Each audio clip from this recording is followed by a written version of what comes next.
Hi, everyone, and welcome to a new edition of Newsmakers. I'm Jerry Roberts. It is Friday, February 14th, Valentine's Day, and happy Valentine's Day to all of those who observe. We have a special hybrid show today where we have newsmakers of both types. Hannah Beth Jackson, former state senator, state assembly person, longtime community advocate, is with us as someone who made news this week. And our pals Josh Molina of Newshawk and Ryan P. Cruz from The Independent, who produce the news and are also therefore newsmakers, are with us as well. But Hannah Beth, I want to start with you. Last weekend, we saw what was really a pretty extraordinary event. At least 1,000 people at the Unitarian Church standing up for a town hall to object to what's going on with the Trump administration. And we really haven't seen a lot of opposition anywhere in the United States. So you, of course, were the high energy speaker, as you always are. And I also welcome you because I think you're the only person who feels as much outrage as I do about what's going on. Talk a little bit about what your message was to that group and, what the significance of that many people coming together was. Well, first of all, Jerry, there were 1,000 people at the event, and then Indivisible, which put the event on, did a little bit of a deeper dive and discovered that there were an additional 2,000 people who either participated on Zoom or on YouTube. So 3,000 people showed up, That if is you will, for extraordinary. this event. And it was really a sort of organic. People are upset. I wish I could say that you and I are the most upset, but we're all upset. And I guess that's a good thing because what's happening in our country before our very eyes is the dismantling of our government, whether it's the removal of the civil servants who make sure that the research is done that is funded by the government, that people get their Social Security checks, that veterans are able to access services at the VA, all the kinds of things that we sort of take for granted are done as a result of our civil servants. And yet they're being vilified. Agencies are being closed without any congressional action. I mean, that is illegal. And many of the things that are being done are literally unconstitutional. And the courts are stepping in and saying so, and yet this dismantling is continuing. We have an unelected, sort of stunted, emotionally stunted man who's the richest person in the world, who is deciding single-handedly what agencies are going to be destroyed, finding and taking with his little band of adolescents all of our personal information. Anyone who's had any involvement with the government has information that they are taking. God only knows what they're doing with it. But if you've gotten Medicare or Medi-Cal, or you're a veteran, or you're getting Social Security, all that information has been removed or taken, if you will, or exposed to Hack, hack these is the word that comes to hacked mind. by this half a dozen young men who are absolutely unfettered and without any kind of And vetting. and Destroy. yet, Yeah, except for I the could go on, but go oh, ahead, I know, Jerry. except for the aforementioned lawsuits that you state. I mean, where are the Democrats? Why is no one standing up against this? And that's one of the reasons why I thought the event in which you spoke was so important because it's sort of the first green shoot of any civil society pushback. Well, I think you're right. And, you know, we knew this was coming, but we didn't know it was coming as rapidly, as draconianly. Um, Remember, we just had an election. The candidate for president who worked her rear end off for that short period of time was probably exhausted, decided to step back a bit, and nobody filled the shoes. Certainly, and I said this, and I'll say it again, we can't rely on the Chuck Schumers of the world, who is our so-called leader in the U.S. Senate. What we need a wartime consigliere because we are at war. This country is being dismantled. Democracy democracy is being threatened. And anyone who doesn't believe that should take a look at how Eric Adams went to Mar-a-Lago, The mayor of New the mayor of York. New York City, who's under investigation and I think indictment for all sorts of kinds of improper conduct, fraud, what have you, bends the knee to Donald Trump. And Trump's people say you've got to dismiss the cases against him as criminal cases. Whereupon those people working on those cases on behalf of the government, on behalf of good government, almost all of them have resigned rather than agreed to dismiss the case, including, and this is very interesting, a deputy U.S. attorney, I think it is, or who was conservative, who had worked as a law clerk for Antonin Scalia. It doesn't get much more conservative than that. So you got to ask yourself, something is wrong. There is a cancer on our society, and we need people to stand up and to say so and to obstruct the implementation of what we know to be unconstitutional acts and acts in violation of legitimate court orders.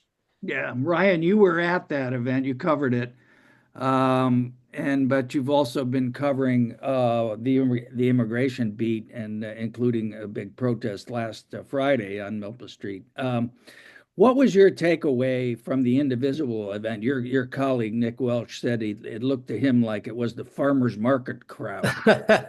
It definitely was a different crowd than the ICE protest on Milpas, which was great to see. You know, the Milpas protest was East Side through and through. You had lowriders bouncing on hydraulics, and you had people burning rubber, and you know, a lot of Mexican flags out there. And then at a Unitarian, it was definitely a different crowd. I would say, you know, depending on what room you were in, the main room, it was a little bit older, and then some of the backup rooms, and then in the courtyard, you know, you had some younger people out there.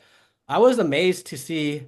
I think we've all been struggling mentally, emotionally, however you want to say it, with what's going on. Like Hannah Beth said, it's been just a rush of things happening so fast that it's really hard to keep track of it. And a lot of us have been on social media and kind of getting lost in all this. And so to go to a community event and kind of a reminder of what Santa Barbara's values are is really good. But, you know, there was a little bit of a feeling of, you know, we want to do something, but what is there to do right now? And you know, we still, I don't really have that feeling that Democrats are really doing something right now. And I think that's what people have, that uncertainty. And but to see the city come out like that and thousands of people, you know, that was pretty amazing to see. And a reminder of, you know, if you stay with your community and stay connected, we can kind of get through this, however, whatever it takes, you know. Josh, you wisely kept your priorities straight and went to see your daughter perform in Beauty and the Beast instead of going to the Indivisible event. But you talked to a lot of elected officials in town. You talk to them regularly. I mean, what are you hearing? What do they think is going on? And you know, are they just struggling for a response, or what's your sense?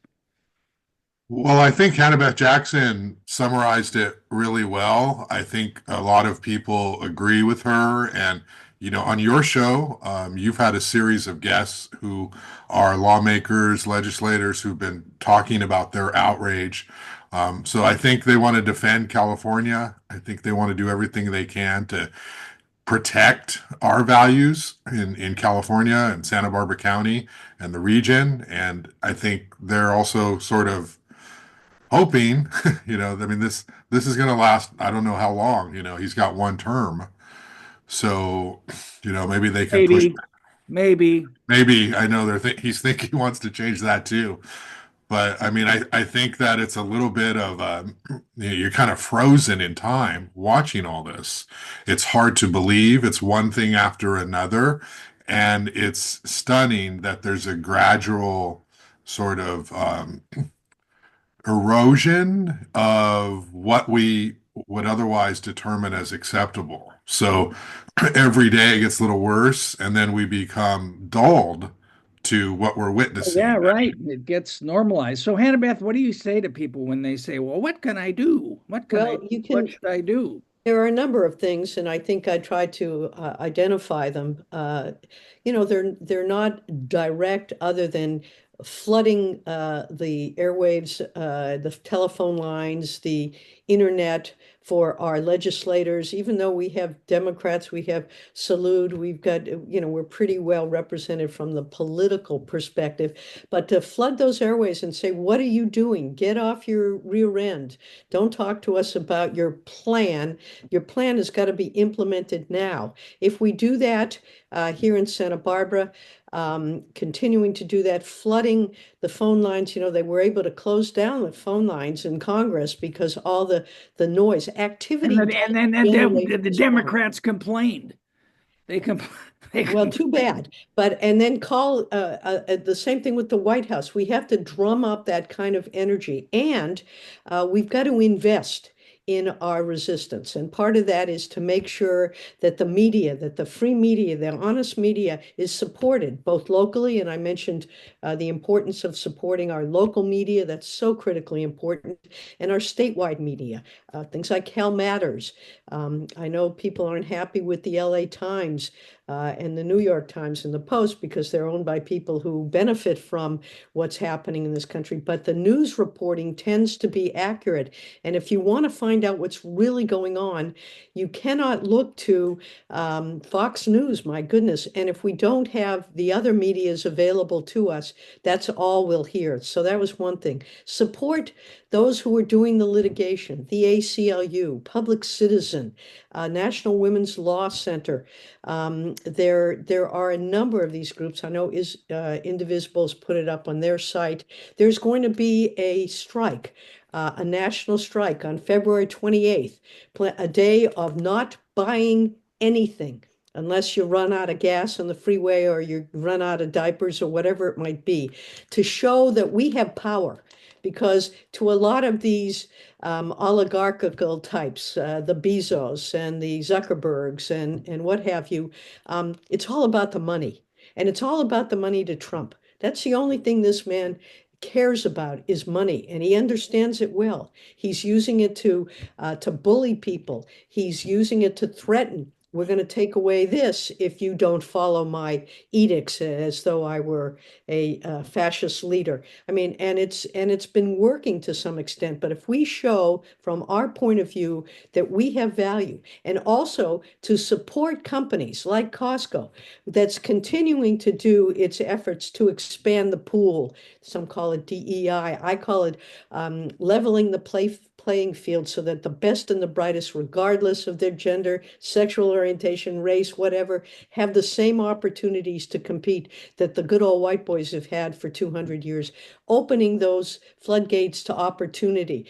Companies like Costco have said, we're going to continue this program. We're going to do it because it's the right thing to do. And by the way, these policies are known to be good for business. And if we put our money there, if we talk about that, if we push back financially, if we push back on news and the truth, I think we will be, at least we will be empowered, and power will then continue to flow. And we will start seeing some changes, some cracks in this uniformity. All of these people, the Republicans, shame on them, supporting all of these completely unqualified, dangerous people for all sorts of office. The cacostocracy. All right, before we leave this, Ryan, I want to double back on immigration and just get sort of a status report on where we are. As you reported, we have maybe 44,000 undocumented immigrants in Santa Barbara County.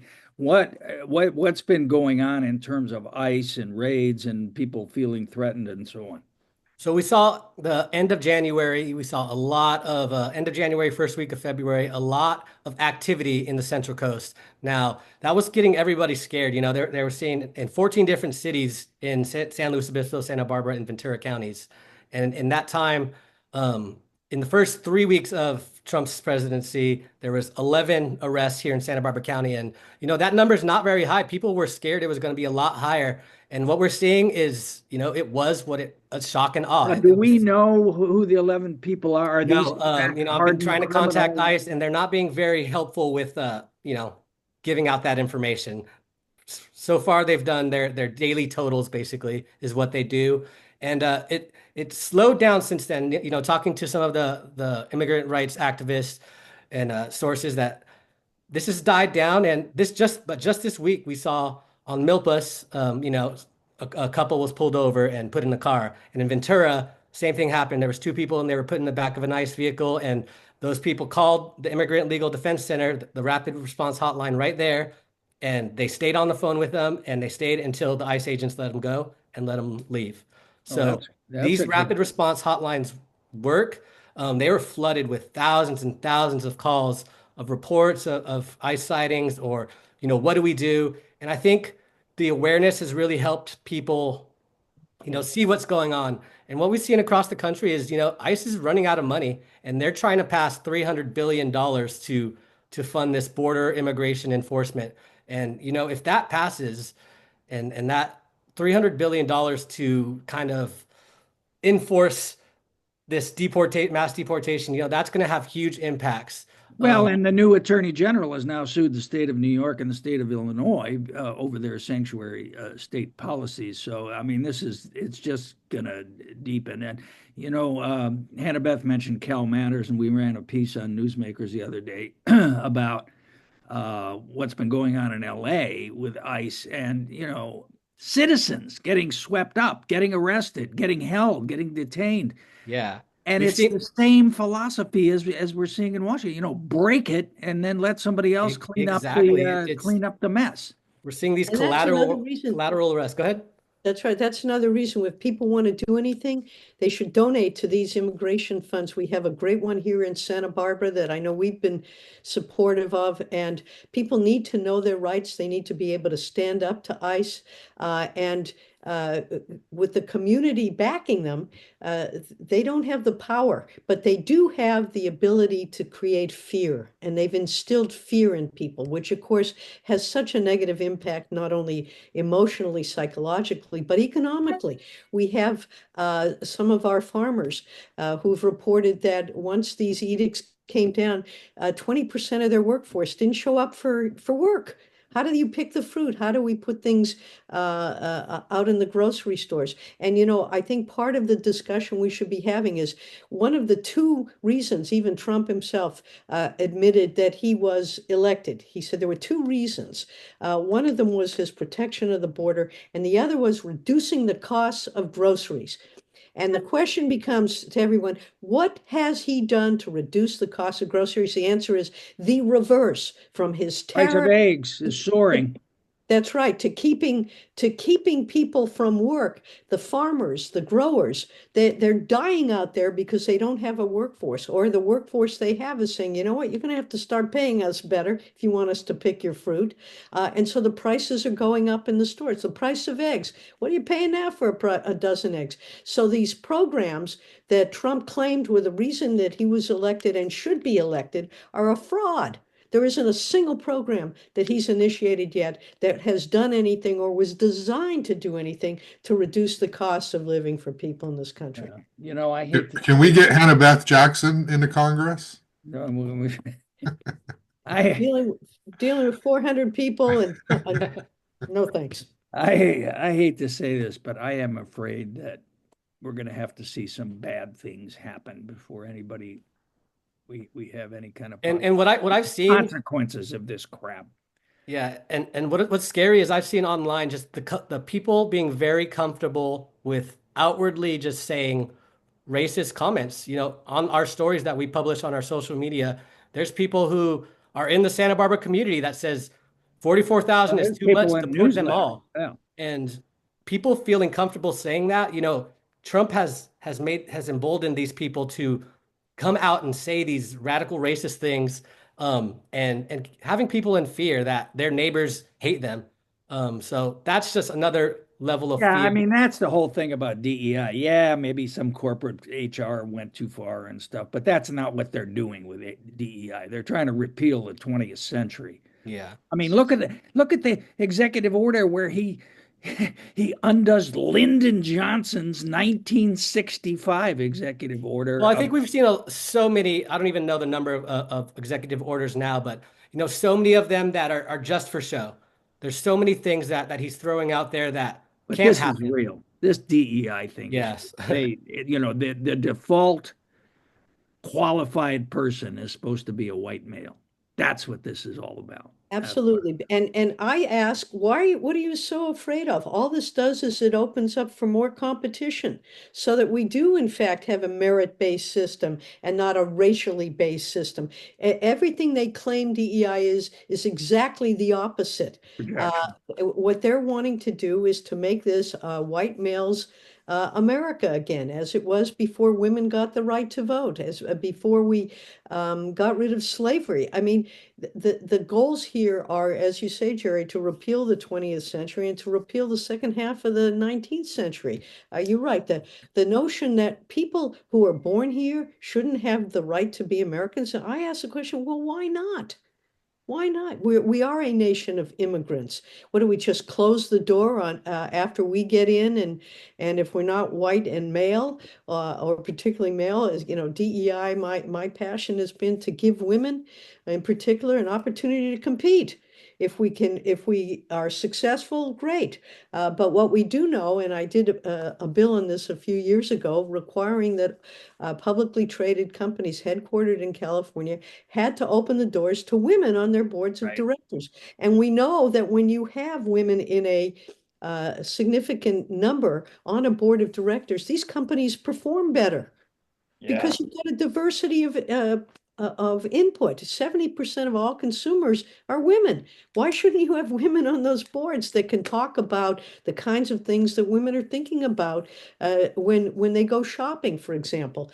That's just an example. And of course, Right. when it comes to race and ethnicity, you know, who's going to pick our fruit? Very few Americans want to do that backbreaking work. And so, you know, why are we cutting off our nose to spite our face? All right. 70% of the people in the construction industry are immigrants.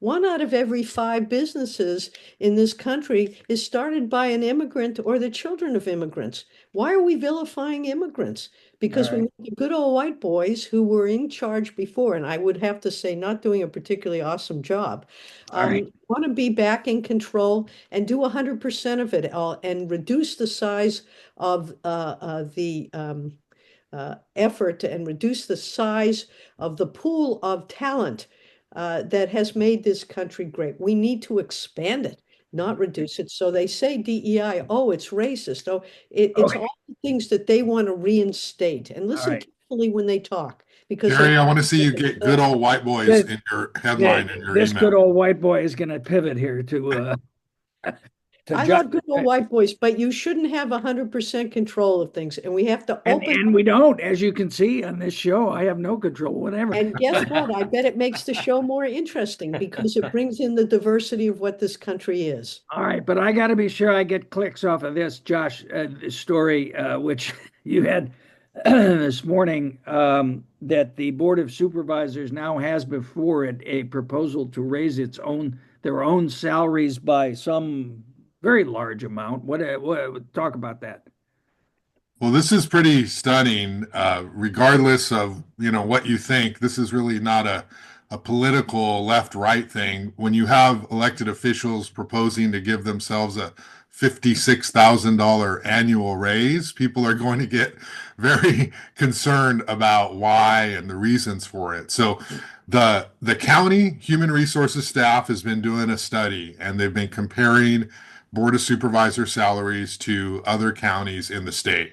And so it turns out that Santa Barbara County is below just about all other counties of similar size other than San Luis Obispo. So there is this proposal to increase salaries of supervisors to 171,000, essentially 70% of what a California Superior Court judge would make. So tying it to that amount, which is the benchmark, Say that number again. 70% of what a California Superior Court judge would make, essentially And this would make their salary what? $171,000 171. annually. Okay. And right now they make about 115,000.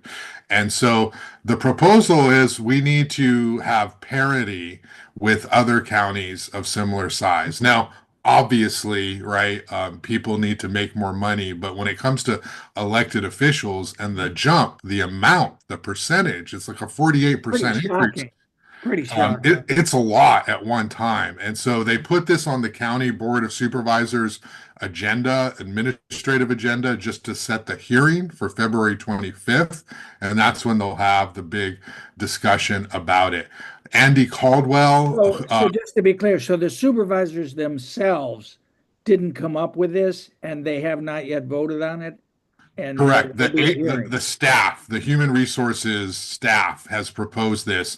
The county board will be voting on whether to do this or not.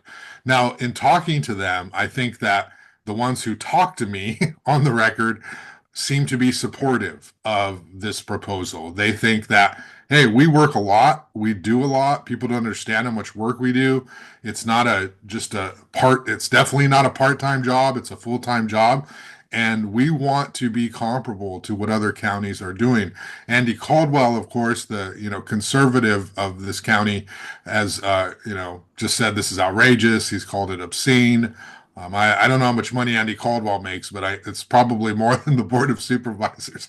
But he gets his money through donors, right? But I thought Andy had an interesting point, which is, a lot of public salaries are based on comps on similar communities nearby cities and counties and so on.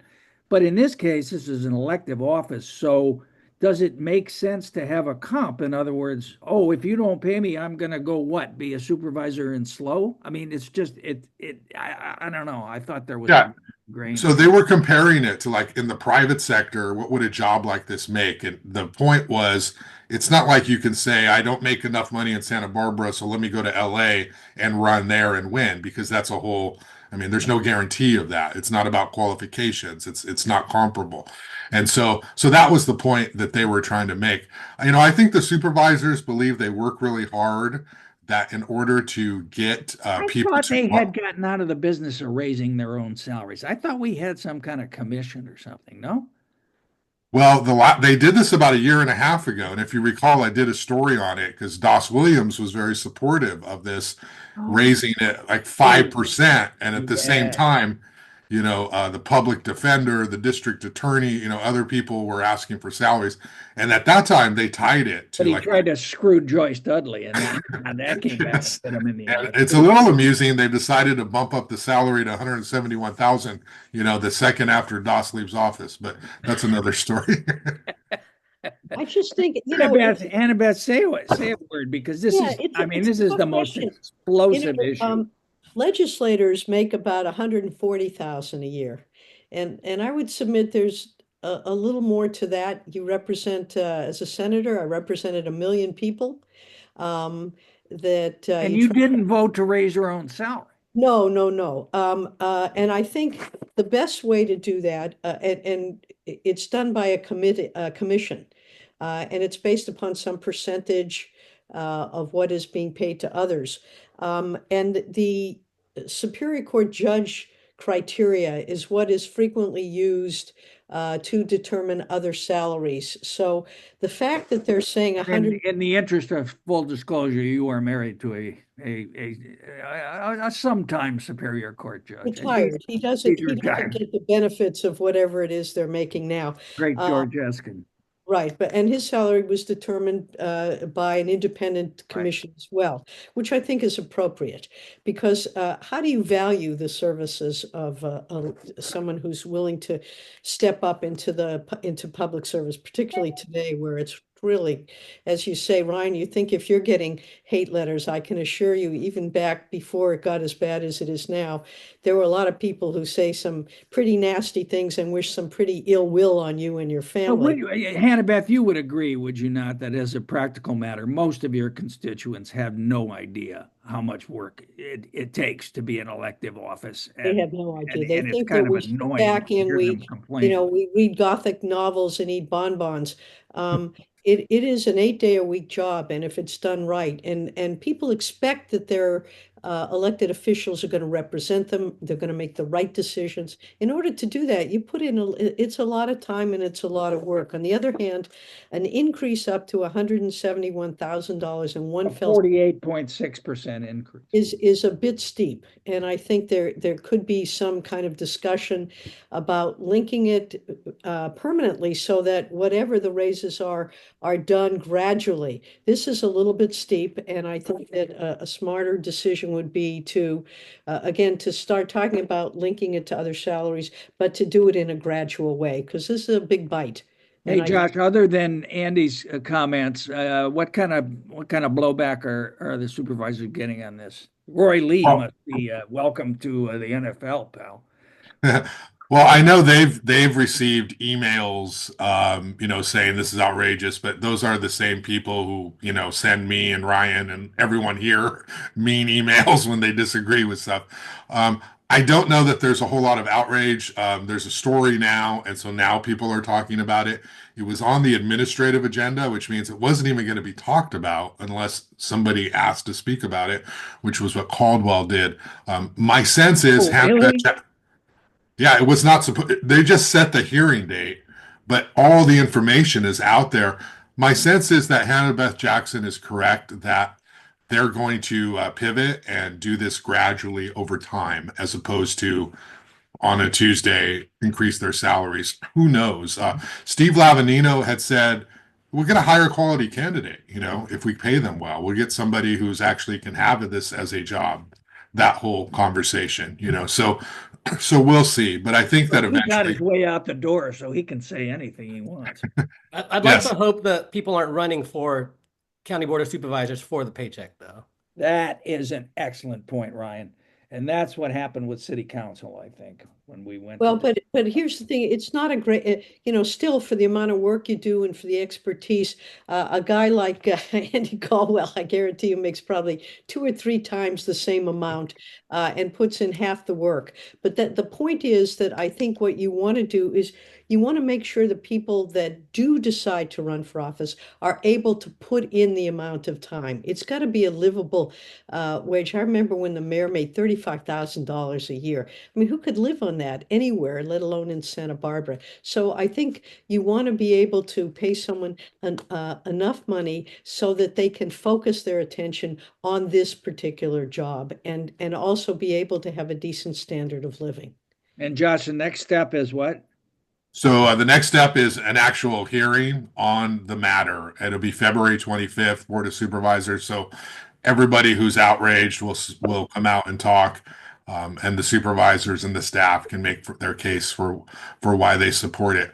I think that the smart political move is to increase it a percentage, every year or something like that, and eventually in 10 years or whatever they get to that larger amount, because it just doesn't look right. I mean, this is they do work a lot, right? They do deserve more money, but from a public perception at a time when we're one of the highest poverty rates in the county, it looks in the nation, it looks really bad to be giving yourself this kind of an increase when And the people are struggling everywhere because of the housing crisis, and of and the course price of because eggs. exactly, $10. So that's my free political advice for Roy Lee, not to get on my bad side right out of the gate. Well, and I think the foundational problem is pointed to by our former state senator, which is they got to get out of the business of voting on raises of their own salary. That's got to be done by an independent agency or body. All right, we got to get out of here. Ryan, what do you got going? What are you working on? Keeping up on immigration things this week. Salud Carbajal introduced a bill. Might be hard to get it passed, obviously, but introduced a bill to preserve safe spaces. Donald Trump is really going after these, allowing ICE on schools and churches and healthcare centers, and those have all traditionally been off limits. So that bill is going to be introduced, and so no city council next week, but just keeping in touch with what's going on in immigration. And we did that in California. We passed legislation that prohibits ICE, or we can't say they can't do it, but we can prohibit our people from assisting or Yes, supporting or encouraging or participating. And that's what we've done on schools, in court courtrooms, you don't think about it, but if people are afraid to go to court, if you've got a woman who's been the victim of domestic violence or someone who's been assaulted, they're afraid to go to court because ICE might be there. And so suddenly your crime rate goes up. People feel empowered to be able to do these kinds of things. The same thing with our schools. Our kids, they go to school, they're worried the whole day that when they go home, there'll be nobody there. So we've said, look, folks, we're not going to do that in California. And so far, it's been very successful. We'd love to do more to keep our law enforcement people from assisting ICE. I think our sheriff has indicated that he doesn't assist, but he Yeah, doesn't on this very show. observe, he doesn't obstruct. It's sort of the best that we can do, but we've done well with it, and I think it's important that California maintain that position, even though, of course, what Trump has done is threatened to pull money from these programs and that programs if we do not comply. So Yeah. far, we've been okay, and I think it's a commitment of our values that we have here in California. I hope it continues. Yeah, and also I think a commitment of our political smarts, Politico has a piece today on why Trump sued New York and Illinois and not California. And it was because some of these carve-outs that former Governor Jerry Brown insisted upon about violent criminals and so on. And for those who missed Jerry, that's another good example. Nobody wants violent criminals in Right. their community. Exactly. And so when Trump was running, we're going to get rid of these drug dealers and these violent rapists and what have you. And then suddenly he's elected, and now we're going to deny citizenship to babies born in this country. The connection that he makes is extraordinary, and we have to call him on that. And again, focus, yes, we agree. Let's get rid of the bad people, but not every immigrant is a bad person. And in fact, just because they're here arguably undocumented does not make them criminals, which we started hearing this conversation out of the White House. Everyone who's here undocumented is a criminal and therefore should be removed. Yeah, you hear it from people in Santa Barbara County too. Josh, last word to you. What do you got going? Well, I have my daughter's piano recital on Sunday, so that's the highlight of what I'm Man, working she's on a performing tear. Who you got coming up on the podcast? I don't have anyone this week. Hannah Beth. I'm taking the 4-day weekend off, but I do have a couple stories coming up related to the city of Santa Barbara and tenant protections. Ryan got it all going. Now I'm all fired up on it, so we'll see how it goes. All right, Josh Molina, Ryan P. Cruz, and Hannah Beth Jackson, particularly, thank you so much. Thank you. And the time to speak with us today. Thank you all for watching, and we'll see you next time on Newsmakers. Thank you.